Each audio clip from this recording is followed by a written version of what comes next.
साथियों नमस्कार।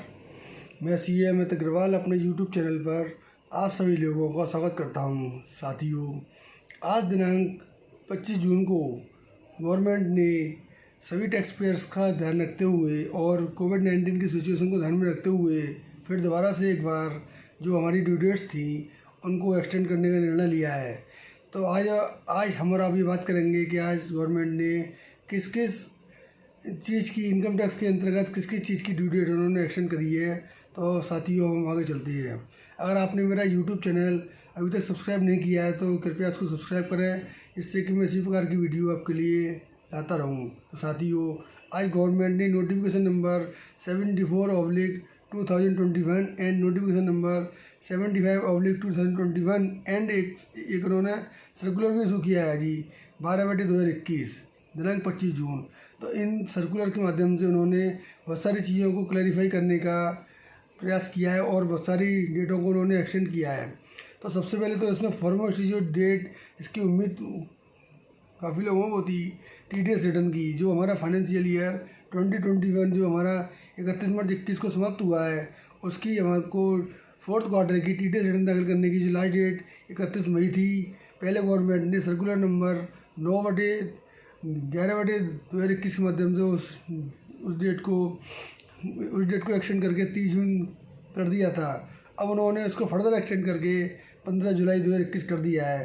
तो अब आप सभी लोग टीडीएस की रिटर्न अपनी 15 जुलाई 2021 तक फाइल कर सकती है। लेकिन यहाँ पर ध्यान देने की बात ये है कि इन्होंने टीसीएस की रिटर्न की डेट को एक्सटेंड नहीं किया है। तो आप इसमें कंफ्यूज ना हो कि टीसीएस की डेट क्या है। टीसीएस की डेट तो वो 31 मई थी, जो एक्सपायर्ड हो चुकी है। तो अगर आपको टीसीएस की रिटर्न आज की डेट में फाइल करनी है तो आपको उसके ऊपर लेट फीस का भुगतान करना होगा। इसके अलावा जो फॉर्म नंबर 16 होता है, जो कि एम्प्लॉयर किसी एम्प्लॉय का टीडीएस डिडक्ट करता है। एम्प्लॉय का टीडीएस डिडक्ट करने के पश्चात उसको फॉर्म नंबर 16 में पूरा सर्टिफिकेट टीडीएस का सर्टिफिकेट इशू करता है। तो उसकी जो डेट होती थी, इसकी जो डेट थी उसको भी गवर्नमेंट ने एक्सटेंड कर दिया है, जो कि ओरिजिनल डेट 31 मई तो टीडीएस की रिटर्न दाखिल करने की होती थी। 15 जून तक उसकी डेट होती थी कि साहब उसको फॉर्म नंबर 16 15 जून तक इशू करना होता था। लेकिन गवर्नमेंट ने पिछली बार 15 जून से बढ़ा के उसको 15 जुलाई एक्सटेंड कर दिया था। फिर उन्होंने कोविड की स्थिति को देखते हुए फाइनली उसको 31 जुलाई तक कर दिया। यानी कि अब जो भी एम्प्लॉयर हैं जिन्होंने एम्प्लॉइयों का टीडीएस डिडक्ट किया है, अब उनको उस सर्टिफिकेट को इशू करने की लास्ट डेट आज की डेट में 31 जुलाई 2021 है। इसके अलावा जो फॉर्म नंबर 15H और 15G होते हैं, आप इस बात को भी समझते हैं कि फॉर्म नंबर 15H 15G होते क्या हैं। इसमें इस तरीके से बताया गया है कि अगर किसी व्यक्ति की इनकम टैक्सेबल लिमिट से कम होती है और उसका इन्वेस्टमेंट कहीं होता है, जैसे बैंक में उसकी एफडीआर्स हैं, तो एफडीआर्स पे उसका टीडीएस बैंक वाले डिडक्ट कर लेते हैं।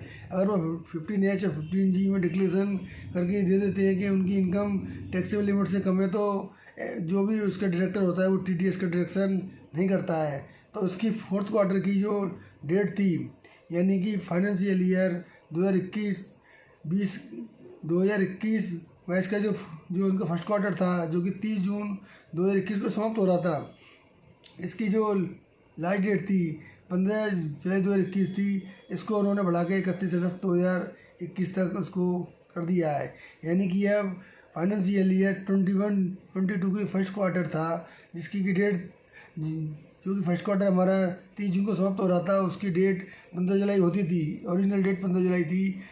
इसको कि उन्होंने कोविड के दौरान एक्सटेंड कर दिया है, इसको उन्होंने 31 अगस्त तक कर दिया है। इसके अलावा एक जो महत्वपूर्ण डेट थी आधार कार्ड और पैन कार्ड को लिंक करने की। आपको ये भी मालूम है कि आधार कार्ड और पैन कार्ड को लिंक करने की डेट पिछले मतलब कई वर्षों से लगातार एक्सटेंड होती आई है।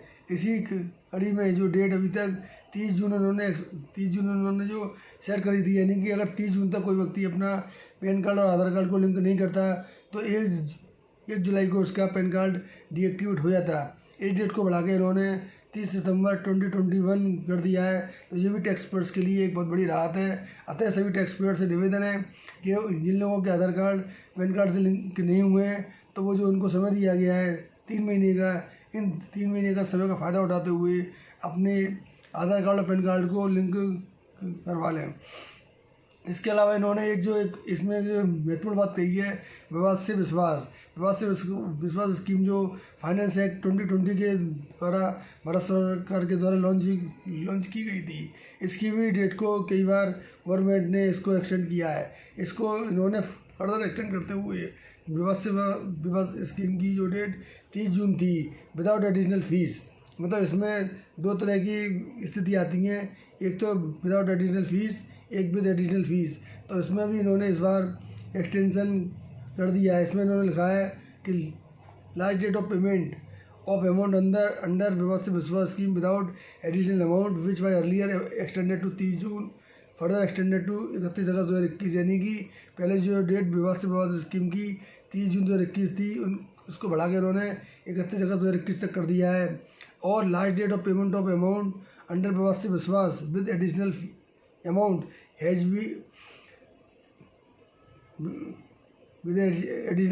बीन नोटिफाइड है 31 अक्टूबर 2021, यानी कि अगर आप लेट फीस के साथ विश्वास का भुगतान करती है तो उसकी डेट इन्होंने बढ़ा के 31 अक्टूबर 2021 तक एक्सटेंड कर दी है।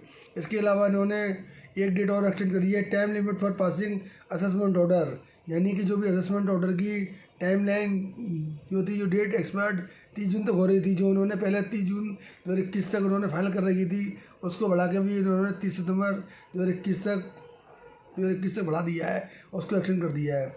इसके अलावा इन्होंने time limit for passing penalty order which was earlier extended to 30 June 2021, यानी कि बहुत सारे जो हमारे पेनल्टी के ऑर्डर होते थे जिनकी डेट 31 मार्च 2021 थी, गवर्नमेंट ने ऑलरेडी इसको 30 जून 2021 तक एक्सटेंड कर दिया था। इन्होंने इसको एक बार फिर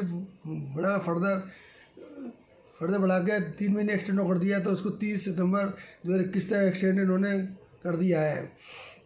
इसके अलावा जो इसमें सबसे महत्वपूर्ण बात है, अभी तक हम लोग चैरिटेबल ट्रस्ट और इंस्टीट्यूशन के बारे में बात करते थे। चैरिटेबल ट्रस्ट और इंस्टीट्यूशन, जो एग्जिस्टिंग चैरिटेबल ट्रस्ट और इंस्टीट्यूशन होते थे, उनको अपने ट्रस्ट का इंस्टीट्यूशन का री रजिस्ट्रेशन के लिए अप्लाई करना होता था, जिसकी की डेट गवर्नमेंट ने समय पर बढ़ाई। ओरिजिनल जो डेट थी 30 जून 2020 थी, फिर बढ़ा के उसको सितंबर 20 किया गया, फिर उसको दिसंबर 20 किया गया, उसको फाइनली उन्होंने उसको बढ़ाकर 1 अप्रैल 21 से जो स्टार्ट करके और उसकी डेट को लास्ट डेट उन्होंने उसको 30 जून 21 कर दी थी, यानी कि जितने भी चैरिटेबल ट्रस्ट और इंस्टीट्यूशन थे उनको अपना री रजिस्ट्रेशन के लिए 1 अप्रैल 21 से स्टार्ट होकर और 30 जून 21 तक उनको फाइल कर देना था। इस डेट को भी गवर्नमेंट ने बढ़ाने का निश्चय किया है। इसके पीछे एक मेन रीज़न ये भी है कि अप्रैल और मई के महीने में तो फिर भी फॉर्म नंबर 10A लोगों ने फाइल किए और उनके पास रजिस्ट्रेशन सर्टिफिकेट CPC के द्वारा उनको ग्रांट भी हो गए, लेकिन 1 जून 2021 से जब से गवर्नमेंट ने नई वेबसाइट को लॉन्च करने का निर्णय लिया और आज हमारा 25 जून 2021 में बैठे हुए, आज तक भी इनकम टैक्स की वेबसाइट प्रॉपर रूप से काम नहीं कर रही है। और आज की डेट में इनकम टैक्स की वेबसाइट पर फॉर्म नंबर 10A और 10AB जो कि चैरिटेबल ट्रस्ट के री रजिस्ट्रेशन से संबंध रखता है, वो दोनों ही फॉर्म अवेलेबल नहीं हैं। इसीलिए गवर्नमेंट ने इस डेट को भी बढ़ाने का निश्चय कर लिया है। तो गवर्नमेंट ने इस डेट को बढ़ाकर 30 जून से बढ़ाकर 31 अगस्त तक इसको फाइनली कर दिया है। अब हमको चैरिटेबल ट्रस्ट और इंस्टीट्यूशन के केस में फॉर्म नंबर 10A और 10AB, अगर किसी के केस में 10AB जाना है तो 31 अगस्त तक हम फाइल कर सकते हैं, यानी कि उन्होंने हमको 2 महीने का रिलैक्सेशन दे दिया है। अब आप लोग निश्चिंत हो जाएं, अब आपको 30 जून तक फाइल नहीं करना है, अब आपको 31 अगस्त 2021 तक फाइल करना है। ये भी मैंने आपको अमेंडमेंट, एक बहुत महत्वपूर्ण अमेंडमेंट समझा दिया है। इसके अलावा एक जो उन्होंने एक महत्वपूर्ण अमेंडमेंट किया है, आपको ये मालूम होगा कि जब भी हम कोई कैपिटल एसेट्स की बिक्री करते हैं, कैपिटल एसेट्स बेचते हैं, जैसे हमने कोई रेजिडेंशियल हाउस बेचा, तो उससे होने वाले कैपिटल गेन को इन्वेस्ट करने के लिए रेजिडेंशियल हाउस में हम उसको इन्वेस्ट करते हैं, तो उसके लिए जो डेट होती है वो बिफोर ड्यू डेट, यानी कि जो इनकम टैक्स दाखिल करने की जो ड्यू डेट्स होती है, उससे पहले हमको वो हाउस को परचेज कर लेना होता है, या कैपिटल गेन अकाउंट स्कीम में हम उस पैसे को जमा करा देते हैं। अगर हम हाउस परचेज नहीं कर पाते हैं तो कैपिटल गेन अकाउंट स्कीम में पैसा जमा करा देते हैं। तो गवर्नमेंट ने इस बात को भी ध्यान में रखते हुए, हालांकि इनकम टैक्स रिटर्न दाखिल करने की जो डेट 31 जुलाई 2021 थी, उसको भी गवर्नमेंट ने बढ़ाकर 30 सितंबर 2021 पहले कर दिया था। अब इसके केस में गवर्नमेंट ने आज एक नया जो जो नया सर्कुलर जारी किया है उसमें इन्होंने इसके बारे में ये कहा है, ये भी मैं आपको थोड़ा सा पढ़ के बताने का प्रयास करता हूँ। इसमें इन्होंने कहा है कि the compliances to be made by the tax payer such a investment, deposit, payment, acquisition, purchase, construction और such other action by whatever name called for the purpose of claiming any exemption under the provision contained in section 54 to 54 GV of the Act, for which the last date of such compliance falls between 1st April 2021 to 29th September 2021 within bracket both days inclusive may be completed on or before 30 सितंबर 2021। यानी कि आप अपने मकान में जो भी investment करना चाहते हैं, प्रॉपर्टी में इन्वेस्टमेंट करना चाहते हैं, उसकी डेट इन्होंने एक्सटेंड करके 2021 की कर दी है। डेट तो उन्होंने और भी एक्सटेंडेड करी है, लेकिन और डेट ज़्यादा आपके लिए रेलिवेंट नहीं है। अच्छा, अब मैं आपको इससे जो पहला सर्कुलर इनका आया था उस सर्कुलर के बारे में भी कुछ बातें आपको बताने का प्रयास करता हूँ, जिससे कि आपको कुछ बातें और क्लियर हो जाएंगी। इससे पहले इनका सर्कुलर 20 मई 2021 को आया था, जिसमें इन्होंने बहुत सारी डेट को एक्सटेंड किया था।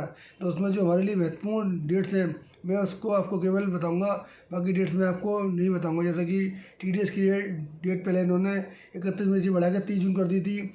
आज की डेट में इन्होंने 30 जून से बढ़ा के उसको 15 जुलाई कर दिया है। इसके अलावा सबसे महत्वपूर्ण बात थी जो आयकर रिटर्न दाखिल करने की डेट, जो ओरिजिनल डेट 31 जुलाई हुआ करती थी, उन्होंने उसको बढ़ाकर 30 सितंबर 2021 कर दिया है। ये गवर्नमेंट का एक बहुत महत्वपूर्ण वेलकम स्टेप था, जो टैक्स पेयर्स को राहत देने के लिए, कोविड-19 के कारण राहत देने के लिए उन्होंने जो स्टेप उठाया था वो था। इसके अलावा the due dates of furnishing report of audit under any provision of the act for the previous year 2021 which was 30 September extended to 31 October 2021। यानी कि हमारा ऑडिट चाहे किसी भी सेक्शन में हो, केवल इंटरनेशनल टैक्सेशन को छोड़कर, तो जिसकी की डेट ओरिजिनल 30 सितंबर 2021 थी, उसको उन्होंने एक्सटेंड करके 31 अक्टूबर 2021 कर दिया। और ऑडिट वाले केस में रिटर्न दाखिल करने की डेट 31 अक्टूबर 2021 थी, जिसको इन्होंने एक्सटेंड करके 30 नवंबर 2021 कर दिया था। और इस साल से इन्होंने एक महत्वपूर्ण परिवर्तन और किया था। आपको याद होगा कि पिछले साल तक तो हम वैलिडेटेड और रिवाइज रिटर्न को 31 मार्च तक फाइल कर दिया करते थे, लेकिन इस फाइनेंस एक्ट में इन्होंने एक बहुत बड़ा बदलाव कर दिया कि जो भी वैलिडेटेड और रिवाइज रिटर्न होंगी वो केवल 31 दिसंबर 2021 तक ही दाखिल हो पाएंगी, उसके बाद वो रिटर्न दाखिल नहीं हो पाएंगी। तो इस डेट को भी इन्होंने कोविड-19 के कारण बढ़ाकर 1 महीने बढ़ाकर 31 जनवरी 2022 तक एक्सटेंड कर दिया। तो ये आज तक के जितने भी महत्वपूर्ण डेट एक्सटेंड थी इनकम टैक्स में, मैंने आपको सारी डेट्स को बता दिया है। आज इन्होंने जो नोटिफिकेशन जारी किया है, इसमें इन्होंने एक महत्वपूर्ण बात और भी रखी है। इन्होंने कुछ लोगों को टैक्स एग्जम्पशन भी देने का प्रयत्न किया है, जो कोविड-19 से बहुत बुरी तरह से प्रभावित हुए हैं। तो मैं आपको थोड़ी सी इनकी लैंग्वेज जो गवर्नमेंट ने दी है उसको पढ़ता हूँ, फिर मैं आपको समझाऊँगा उसमें क्या है।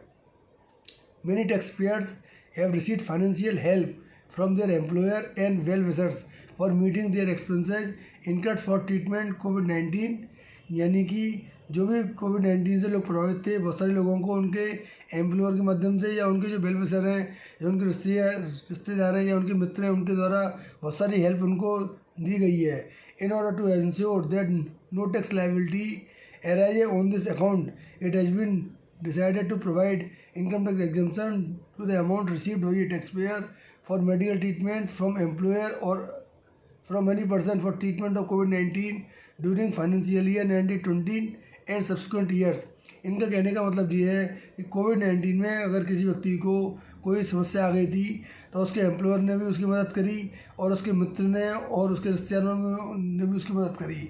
तो जो पैसा उन लोगों ने उस व्यक्ति को दिया जो कि कोविड-19 से पीड़ित था, तो गवर्नमेंट का कहना ये है कि उन लोगों पे हमारा टैक्स लगाने का कोई इरादा नहीं है। तो उन्होंने उन लोगों को यानी एम्प्लॉयर्स को और जो व्यक्ति रिश्तेदार नातेदार थे उन लोगों पर एक बार रिलैक्सेशन देने का उन्होंने काम किया है। जो पैसा उन लोगों से हमको मिला है, एम्प्लॉयर से जो पैसा मिला है और रिश्तेदार नातेदार से जो हेल्प ग्रुप में पैसा मिला है, जो व्यक्ति कोविड-19 से प्रभावित है, तो उस व्यक्ति को कोई टैक्स ना लग जाए, इसके लिए आज ये जो है नोटिफिकेशन में लेके आए हैं। फिर उन्होंने कहा है unfortunately certain taxpayers have lost their unfortunately certain taxpayers have lost their life due to COVID-19.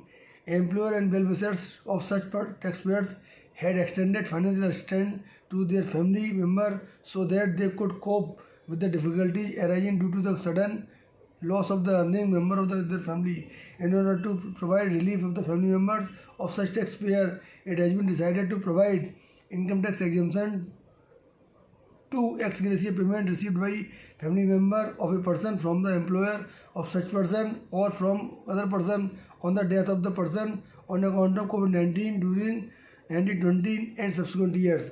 The exemption shall be allowed without any limit for the amount received from the employer, and the exemption shall be limited of rupees 10 lakh in aggregate for the amount received from any other person. इसके कहने का मतलब ये है कि कोविड-19 के कारण बहुत सारे लोगों की डेथ हो चुकी है। डेथ होने के बाद उनकी फैमिली मेम्बर्स को उनके एम्प्लॉयर ने भी सपोर्ट किया, उनके वेल विशर्स ने भी सपोर्ट किया। तो जो भी राशि उन लोगों को मिली, यानी फैमिली मेम्बर्स को जो भी राशि एम्प्लॉयर से मिली, उसमें कोई लिमिट नहीं है। जितनी भी राशि मिली वो सारी राशि टैक्स से एग्जेम्प्ट है, उसमें कोई लिमिट नहीं है। अगर कोई व्यक्ति एक्सपायर हो गया और किसी एम्प्लॉयर ने उसके परिवार को 1 करोड़ रुपए की भी राशि दी है तो वो पूरी तरह से टैक्स से एग्जेम्प्ट है। उस पर उस फैमिली को टैक्स जमा करने की ज़रूरत नहीं है। लेकिन इसके अलावा अगर किसी फ्रेंड से या वेल विशर से या किसी अन्य पर्सन से उस फैमिली को कोई राशि मिली है तो वो राशि केवल 10 लाख रुपए तक ही एग्जेम्प्ट होगी। 10 लाख रुपए के ऊपर जो भी राशि होगी उसको गवर्नमेंट ने अभी कहा है कि इसको लिए नेसेसरी अमेंडमेंट हम उसमें करेंगे, उसके बाद बताएंगे। यानी कि 10 लाख रुपए तक की जो अमाउंट है वो एग्जेम्प्ट है और एम्प्लॉयर के केस में सारी अमाउंट एग्जेम्प्ट है, इसलिए चिंता करने की कोई ज़रूरत नहीं है। जिन लोगों को पैसा मिला है उन लोगों के परिवार के किसी व्यक्ति की मृत्यु होने पर तो गवर्नमेंट ने आज एक बहुत बड़ी राहत देने का प्रयास किया है। तो आज की हमारी वेरियस ड्यूटर्स को मैंने आपको समझा दिया है। इसमें नेट सेल में जो ड्यूटर्स बढ़ी हैं, TDS की रिटर्न दाखिल करने की डेट जो 30 जून थी उसको बढ़ाकर 15 जुलाई कर दिया गया है, और जो विवाद से विश्वास स्कीम की डेट 30 जून थी उसको बढ़ा के 31 अगस्त कर दिया गया है। जो इन्वेस्टमेंट की डेट है वो 30 सितंबर 2021 तक है, और जो चैरिटेबल ट्रस्ट और इंस्टीट्यूशन की जो डेट री रजिस्ट्रेशन की जो डेट थी जो कि 30 जून 2021 थी उसको भी उन्होंने 2 महीने बढ़ाकर 31 अगस्त 2021 तक कर दिया है। तो साथियों, आज आपको मैंने सारी ड्यू डेट्स को इस सर्कुलर की और इससे पुराने सर्कुलर्स की भी बताने का पूरा प्रयत्न किया है। इसके अलावा अगर आपका कोई भी सवाल हो, कोई क्वेश्चन हो तो आप मेरे को कमेंट बॉक्स में डाल सकते हैं। मैं आपके हर सवाल को देने का भरसक प्रयत्न करूँगा। जय हिंद, जय भारत, नमस्कार।